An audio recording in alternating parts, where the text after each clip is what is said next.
Hiya, my name's David. I'm the Wandering Ponderer.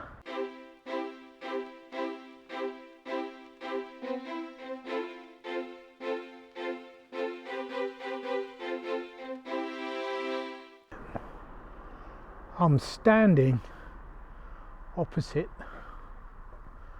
the Woolpack, which is in that direction. This down here is Nunn's Close.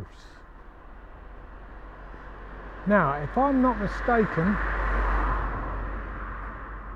the name Nunn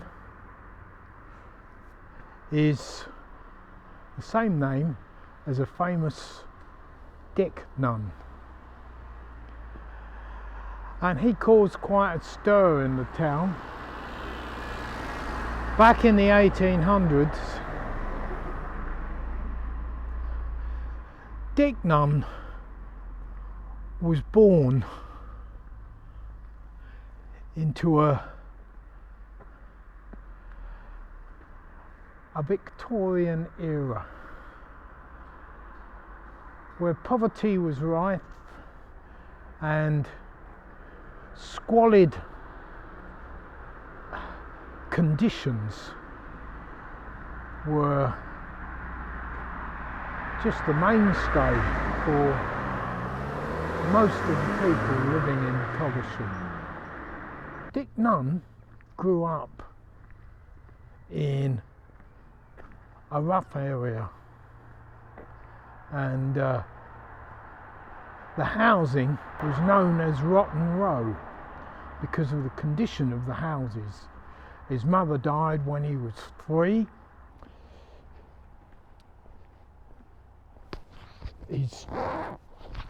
His 2 brothers died. His father died of TB. I've got it all down here in a piece of paper. It says that his mother died of smallpox. It doesn't say what his 2 brothers died of. But his father remarried. But in 1854, on Boxing Day, his father died of TB when he was 18 years old, when Dick was 18 years old. Dick Nunn. His real name, Henry, but he was affectionately called Dick, a blacksmith. But he was more than a blacksmith. What Dick did was stand up for people's rights in a way that you don't really get today. He felt the housing situation was disgusting. There were a lot of houses that were decrepit and falling to pieces, and landlords of the day didn't really care. They'd still move people into the properties, get the money. Conditions that you wouldn't get today.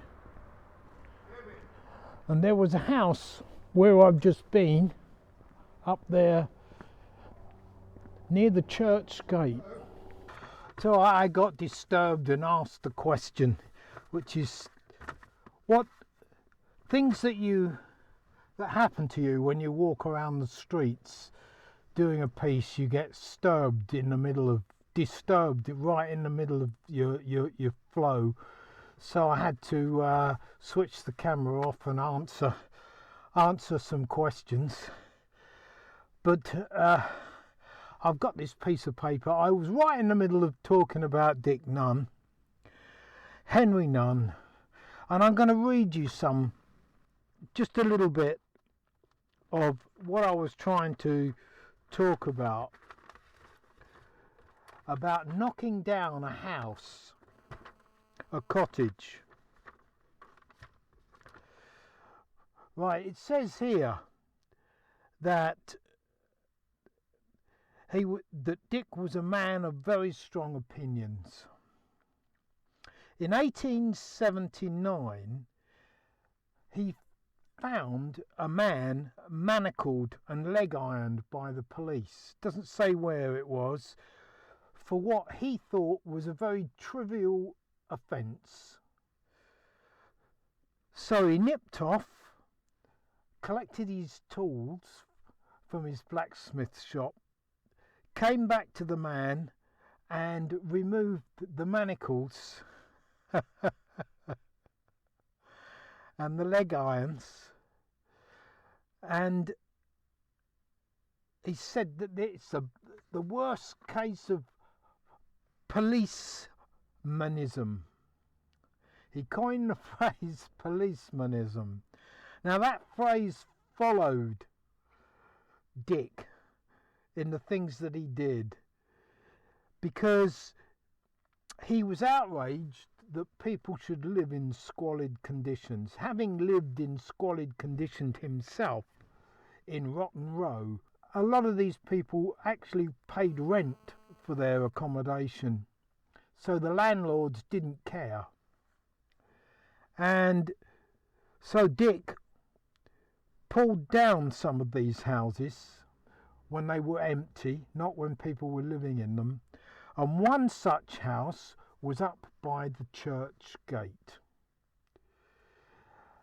Hence me being up this end, hence Nunn's Close, which is a small legacy, just the name of Henry Nunn. Now, the house that he pulled down near the church gate was actually owned by the lord of the manor. Wasn't occupied. He wouldn't have pulled it down while it was occupied. But he said it was a decrepit house, and it just, because it was by the church gate, it insulted God just being there.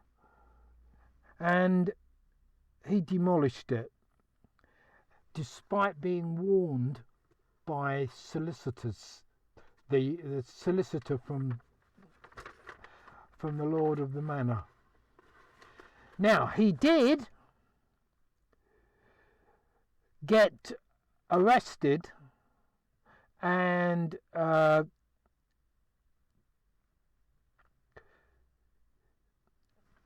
taken to court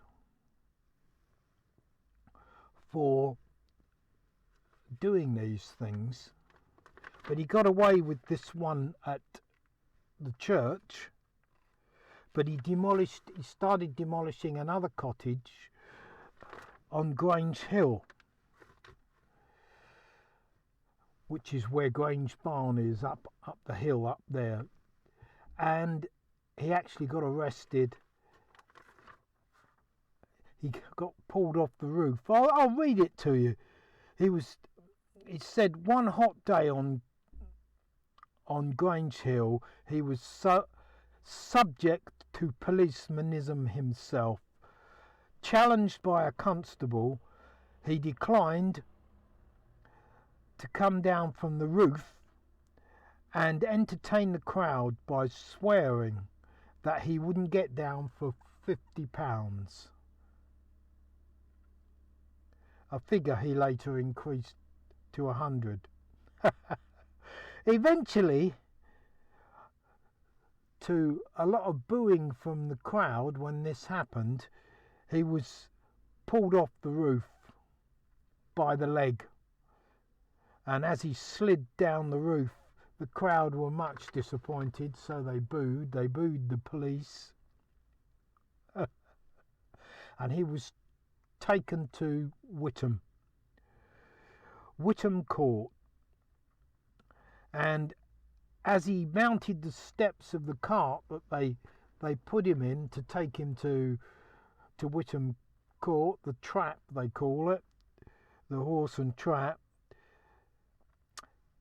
Dick actually acknowledged the cheers that he got from the crowd. He loved it. He loved all the notoriety, even though he was going off to be locked up in prison eventually.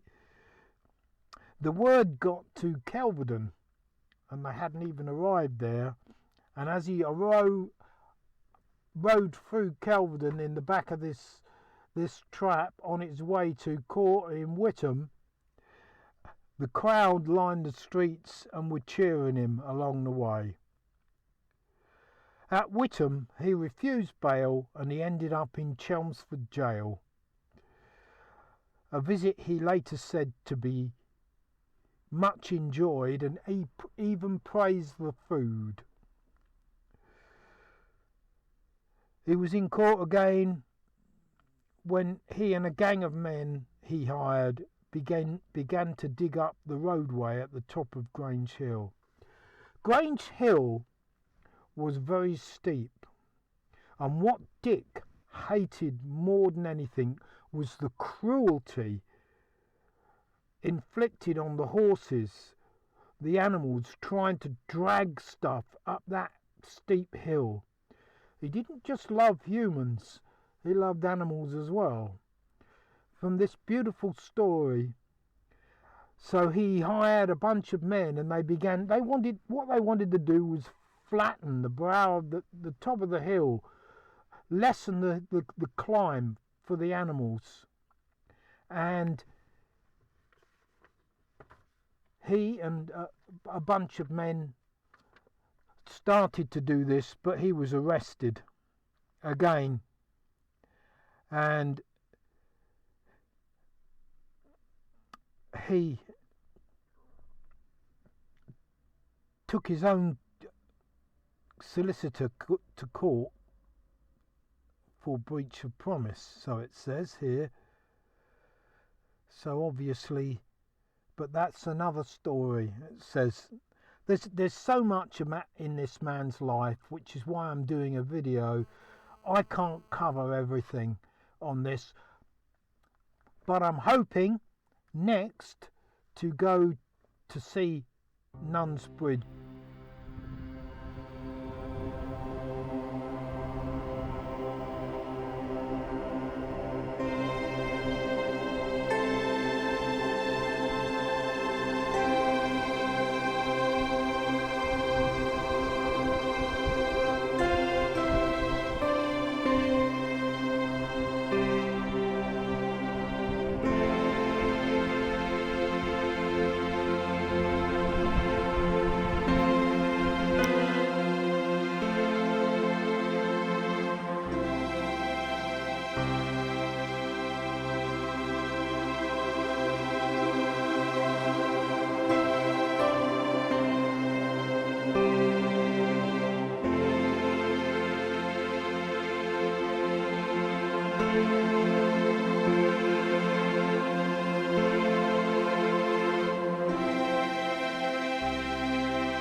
Well, here we are down here.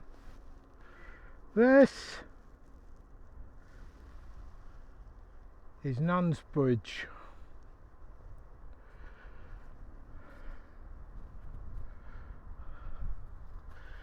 And I don't know whether you can see it in the colour. I'll try and make sure the balance is correct, but it is pink.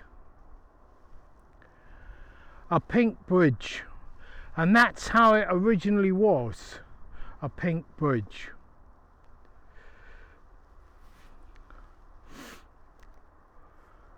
The story of this is it's quite easily googled.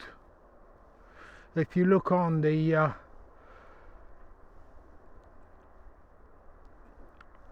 web page, I'll put links to the right pages.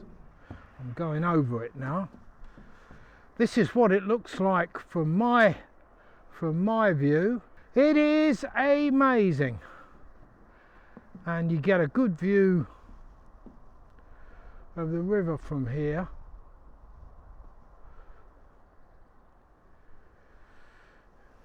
And the river bends round here.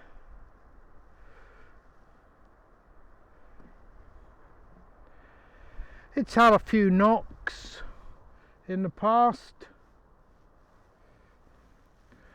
a few bends to the ironwork, but this bridge is a legacy, and the bridge should be preserved. I'm not suggesting in any way that the bridge building skills of Dick Nunn are in the same tier as Brunel, Thomas Telford, Stevenson, but this structure is wonderful. For a mere blacksmith to build this, and it's lasted all this time. All this time. And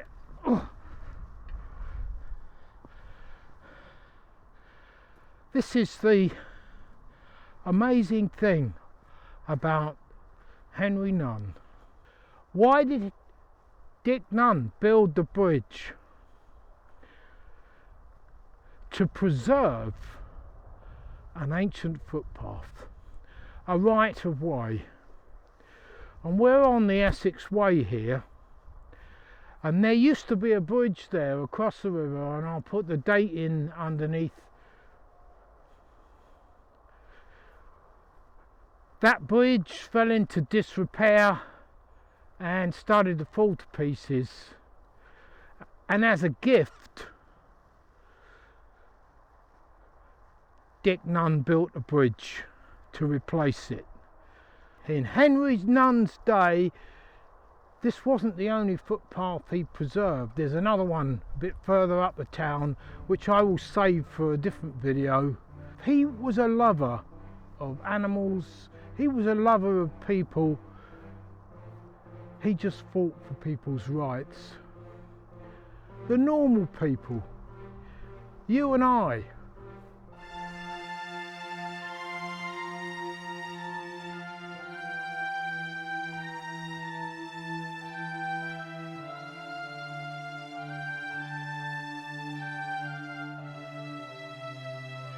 It's wonderful. Hope you've enjoyed this video. Thank you for staying with me all this time. Please do what's necessary, and I'll see you in the next video. It's bitterly cold. It really is bitterly cold. See you in the next video.